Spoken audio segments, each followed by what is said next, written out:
Muy buenos días a todos. Nos toca hoy hablar de lo que es el rol del Poder Ejecutivo, particularmente a la institución a la que ahora estoy representando, es el Instituto Forestal Nacional.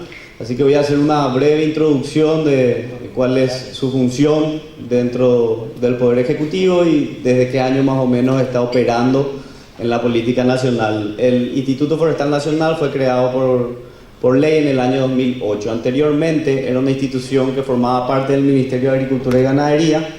Hoy en día ya es una institución autónoma y autárquica. Tiene como su función principal la protección, promoción, fomentación de los recursos naturales.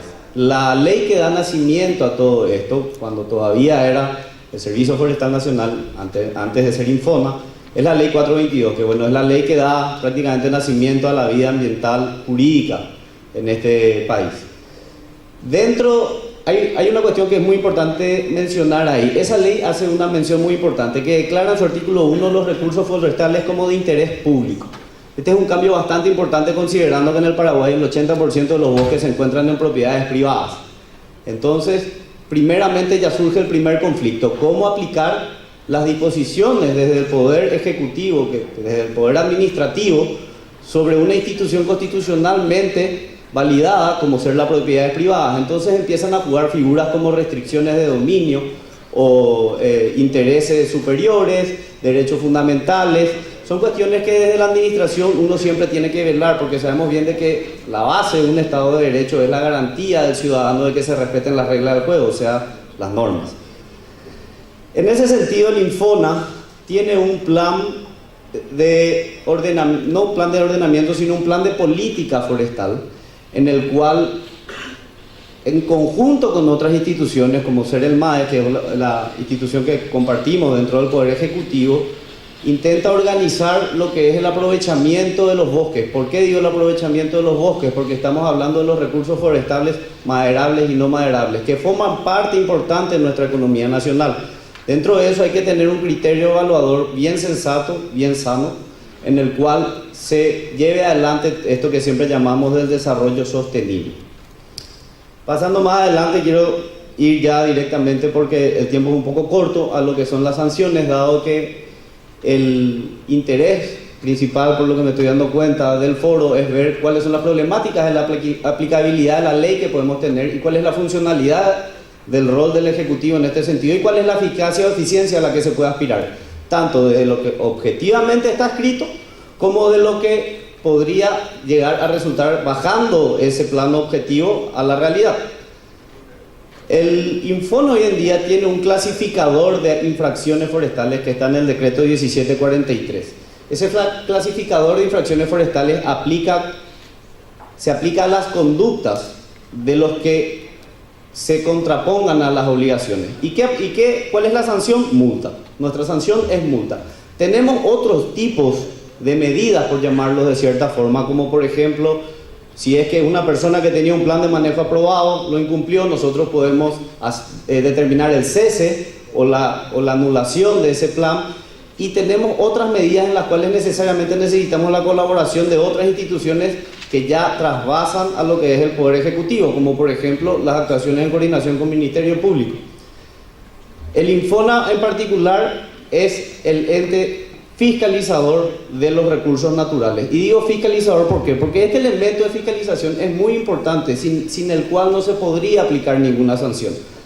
Para enterarnos nosotros de que está ocurriendo algún tipo de infracción forestal, necesitamos necesariamente datos que, dadas las condiciones de acceso, muchas veces son difíciles.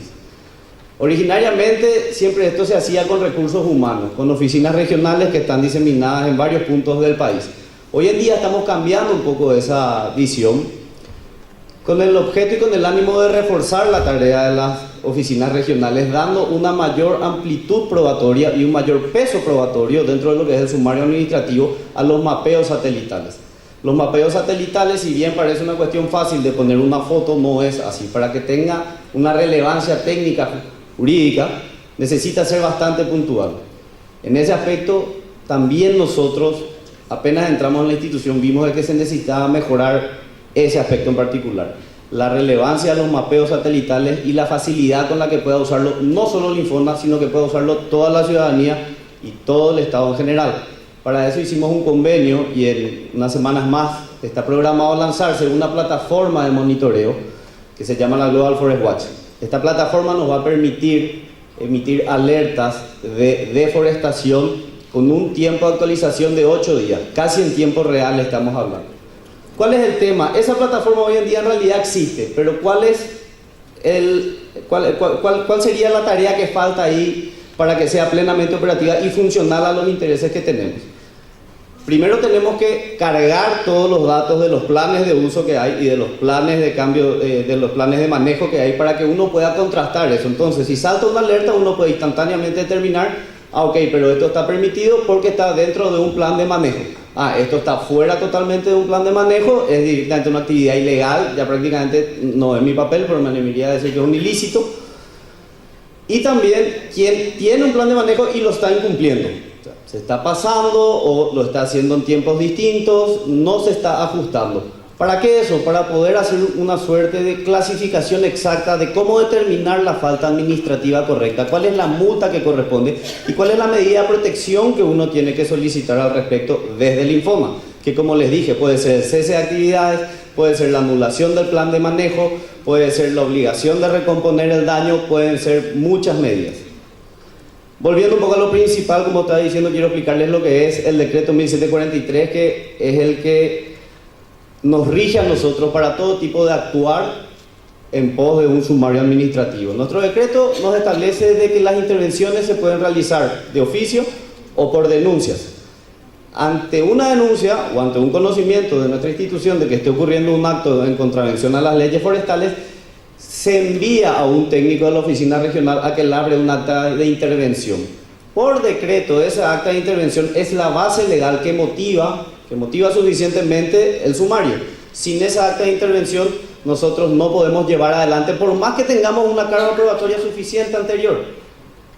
Sin querer hacer ningún tipo de crítica al respecto, evidentemente nuestra legislación, ya sea partiendo de la ley 22, pasando por las leyes posteriores que vinieron, decretos y resoluciones, merecen una atención hoy en día para ver si es que se necesita ayornarla o cambiar ciertas cosas. Lo cierto y concreto que estas son las reglas del juego con las que tenemos y, como dije antes, las garantías de un ciudadano es de que el Estado va a respetar las reglas del juego hasta tanto no sean cambiadas.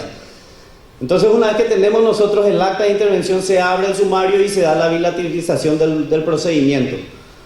Se notifica al sumariado y bueno, ahí ya ocurre el descargo de defensa, la etapa probatoria y la posterior condena, que como dije, se basa en multas. Me preguntaron hace poco si es que nosotros no imponemos la recomposición del daño, y sí imponemos la recomposición del daño, pero ahí tenemos un límite, tenemos un techo legal, que nuestro decreto, el 1743, nos dice de que en los casos que implique la recomposición del daño, esta se hará como tope por el límite máximo de la multa impuesta. Entonces, eso es lo objetivamente hablando, como les dije. Bajando al plano de realidad se crean problemas, porque muchas veces uno puede, por la cantidad de hectáreas, establecer una multa, pero en materia de recomposición, aplicar ese monto de la multa a regenerar el bosque no tiene sentido, porque el costo es muy superior y no va a tener el efecto que se pretende. Entonces hay, como les dije antes, hay que alinear ciertas situaciones importantes para que sea realmente eficaz y, como dijo Ruth en algún momento, no quede simplemente en papeles.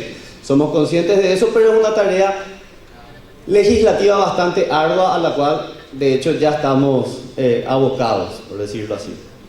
Dentro de otro tipo de, digamos, reserva legal que podemos nosotros accionar, tenemos la posibilidad de solicitar al Poder Judicial órdenes de allanamiento en casos de que no pueda ingresar, porque hay que fijarse de que nuestra ley 422 nos pone como unas funciones principales la fiscalización y el control.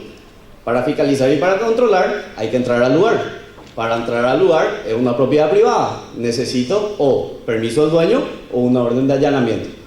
Entonces, la falta de comunicación muchas veces entre los organismos de administración y los organismos del Poder Judicial, yo creo que generaron una suerte de duda de aplicación, que esta es la oportunidad perfecta para sacarnos esa duda.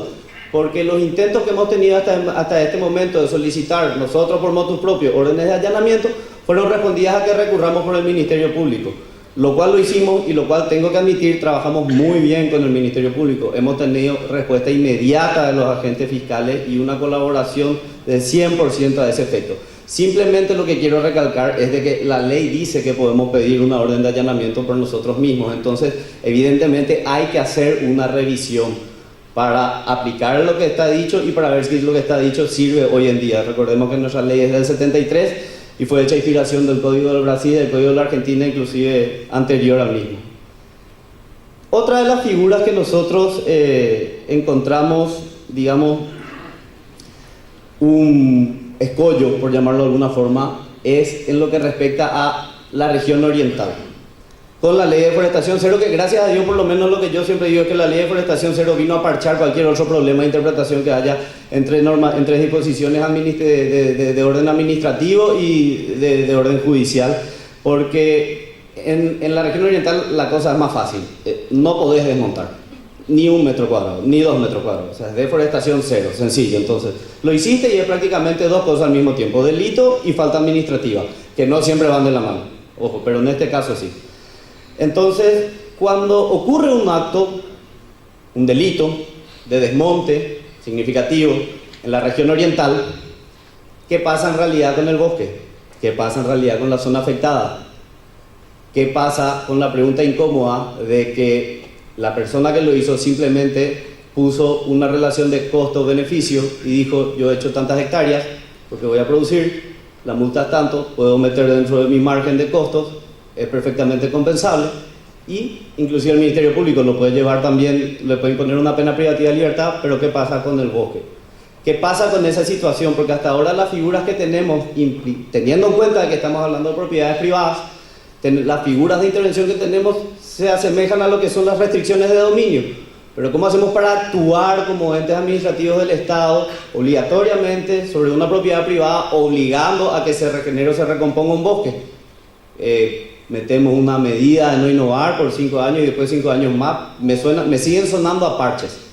No hay una forma de asegurar de que eso vuelva. Esas son preguntas que realmente hoy tenemos que hacer, porque nuestra legislación nos exige. La reglamentación del artículo 42 de la ley 422, que va a salir a finales de marzo, si Dios quiere, hoy en día estamos trabajando con el Consejo Asesor, implica la recomposición del déficit. Entonces, ¿cómo vamos a encarar la obligatoriedad de la recomposición del déficit? Si lo que queremos es realmente que el bosque vuelva, porque si lo que queremos es simplemente encontrar culpables y empezar a colgar gente, bueno, podemos darnos el lujo de hacer eso, pero yo creo que no va a ser ni responsable ni real. Entonces, ¿cómo nos aseguramos en la protección del bosque en cuanto a la recomposición del mismo? En cuanto a que no se siga echando, creo que tenemos herramientas suficientes. Y creo que es una cuestión y una discusión más técnica que jurídica respecto sobre los puntos de equilibrio del desarrollo sostenible. Pero en cuanto a lo que es recuperación, que es evidentemente uno de los problemas mayores que hoy en día tenemos en la región oriental y uno de los problemas mayores con los que se va a encontrar el corredor, creo que necesitamos una conjunción, tanto técnica como jurídica, que se ayorne a los nuevos principios, como por ejemplo el principio de no regresión, que hoy en día es muy utilizado, el principio de solidaridad, que también los principios de Río. Bueno, hay herramientas jurídicas para poder hacer, pero hay un esfuerzo que implica algo muy importante: la coordinación entre todas las instituciones públicas, ya sea del Poder Judicial o del Poder Ejecutivo, porque acá el objetivo real es, si vamos a hacer caso a nuestra legislación primera, es el aumento y la protección de los bosques. Entonces creo que falta un poco de trabajo, no solo en la aplicación de lo que hoy tenemos, que es ideal para que nos sigan ocurriendo ilícitos, pero cuando hablamos de volver a un estado de bienestar anterior, bueno, falta trabajo. Eso es todo, muchas gracias.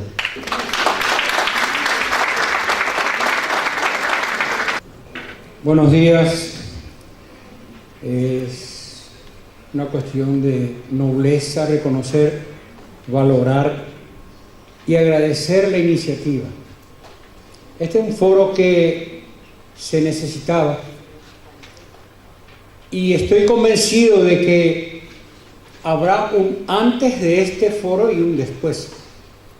Caso contrario, sería un evento más que luego no deja ninguna consecuencia positiva. Bien, el Ministerio del Ambiente y Desarrollo Sostenible tiene como característica de ser la autoridad de aplicación de innumerables leyes. Leyes diversas, como estamos viendo acá, desde el año 76 para adelante, que van naciendo y van imponiendo cada día mayor trabajo a la autoridad de aplicación, en este caso el MADES. Tantas leyes que son hasta dispersas algunas, inadecuadas otras, desfasadas otras, y algunas de ellas evidentemente se han elaborado sin la participación de los sectores afectados, lo cual es negativo en toda elaboración de leyes. La técnica legislativa nos impone que deban ser consultados todos los sectores afectados. Nosotros, ante esta situación de tantas leyes, de las cuales es autoridad de aplicación el MADES, estamos convencidos de que hay una sola salida: la sistematización de las leyes con mismos principios rectores que deban ser trabajadas y no precisamente consensuadas, sino consultadas con todos los sectores. Esa es la intención de esta administración. El ministro Ariel Oviedo, ya siendo diputado, hace 2 años presentó un proyecto de ley para conformar la Comisión Nacional para el Estudio del Código Ambiental. Hoy eso va a ser realidad. Para el efecto, desde ya anticipamos que van a estar todos invitados y vamos a consultar cada artículo con cada sector. Ahora estamos iniciando un trabajo de apertura justamente en la cual el propio ministro, como el caso ocurrido ayer, estuvo recorriendo el río Tebicuarí para cerciorarse por sí mismo sobre la realidad. Tenemos tantas leyes, pero ¿cómo la aplicamos? La aplicamos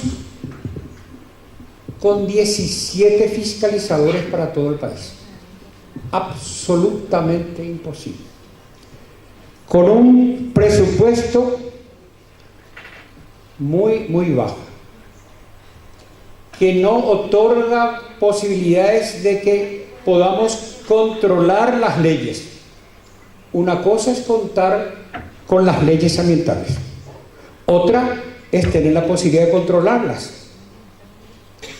Entonces, tenemos tantas situaciones que, a pesar de las sanciones administrativas que estamos aplicando, no es suficiente imponer una vez u ordenar una sola vez, pero controlar 2 veces. Mientras no tengamos esa posibilidad de controlar por lo menos cierta cantidad de situaciones, no vamos a avanzar. Ejemplo, lo tuvimos con el arroyo Muricao. Bajo el liderazgo del MADES, con otros sectores y la sociedad civil, se han sacado 43 toneladas de basura. Pero ¿cuál es el problema? 8 días después, el director de recursos hídricos fue a recorrer y encontró esto. Entonces, ¿seguiremos hablando y culpando a las autoridades de todos los males? ¿O se impone que cada uno tome conciencia de su compromiso? Esto no es responsabilidad solo del MADES, ni del INFONA, ni otras instituciones públicas. Es de todos, absolutamente de todos. Esto es patético. No olvidemos que también, por si fuera poco todo lo que habíamos señalado, también hay otras leyes. Y Nos queda analizar y asumir un compromiso. La conciencia. Ahora, hasta que lleguemos a pensar conciencia o inconsciencia, porque todo se origina por la acción u omisión del ser humano. Todos lo sabemos eso. Y la solución es una campaña de concienciación, tal vez. O el Estado debe hacerse su mea culpa, porque llegan los fiscalizadores del MADE y el fiscalizador dice: MADES, OCEAN, y no conoce. Se le habla de infracción a la ley 294. ¿Qué es? Nadie sabe. ¿Dónde estamos fallando? El Estado elabora, sanciona una ley, pero el Congreso promulga por el Ejecutivo, se le lanza a una autoridad de aplicación sin darle los recursos de esas leyes que vamos lanzando. Cada ley tiene un costo, no miramos eso. Pero el problema grave está en ¿dónde? En la publicidad de la ley. Nadie conoce. Quien dice que conoce todas las leyes miente, con todo respeto lo digo, pero convencido. ¿Cómo se publican las leyes? En un momento en que nosotros conocemos qué está pasando al otro lado del mundo, nosotros no conocemos la ley que hoy nos rige y nos aplica fuertes sanciones a cada uno de nosotros. ¿Cómo se realiza la publicidad de la ley? Luego de la promulgación, publíquese, dice el decreto. Se publica por la Gaceta Oficial. ¿Quién lee la Gaceta Oficial? ¿Quién está atento a la ley que hoy, a partir en este momento, nos rige? Entonces, si no se conoce la ley, se puede sancionar válidamente, independientemente de que la ignorancia de la ley no se presume, pero vamos a pisar tierra. Lanzamos leyes, incluso sancionamos fuertemente, pero no hacemos saber a la gente qué es lo que estamos haciendo a partir de este momento. Mientras el Estado no soluciona el problema de publicidad de las leyes, no es posible tener éxito, porque una ley se debe dictar ante una necesidad y debe de ser el instrumento para solucionar esa crisis. Tiene que haber un antes y un después de cada ley. Nosotros tenemos un observatorio del éxito o no de una ley. No lo tenemos. Mientras no tengamos una adecuada publicidad y un observatorio adecuado, es muy poco lo que podemos mejorar, porque tenemos que ser honestos en reconocer tal ley fracasó. Entonces hay que derogarla, modificarla, lo que sea, pero hay que hacerlo, hay que enfrentar. En el momento en que las redes sociales son un canal muy eficiente para que se conozca cualquier noticia, ¿sería posible que a través de ellas hagamos conocer? El MADE sí lo hace, pero no es suficiente. En consecuencia, yo querría llevar como un análisis para cada uno de cómo podemos conocer la ley y, si es posible, de cómo podemos intervenir en la elaboración de esa ley.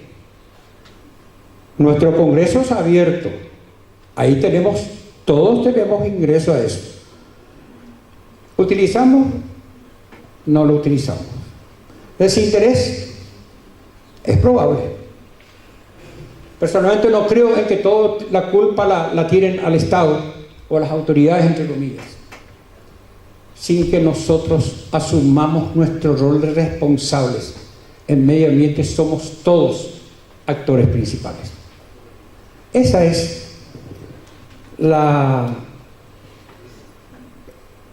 propuesta o la inquietud que en este momento queremos dejar a todos.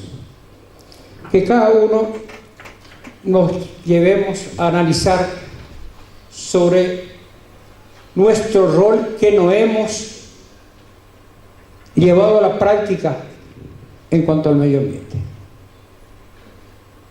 Si nosotros por lo menos nos preocupásemos de la división adecuada de los residuos sólidos urbanos, te haríamos un gran favor. Si nosotros somos los fiscalizadores del Muricado, por decirlo, que prácticamente son todos los arroyos del país,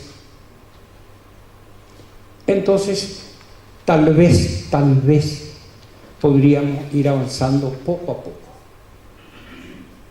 Para mí, este foro es motivo para preocuparnos y para ocuparnos. Muchas gracias.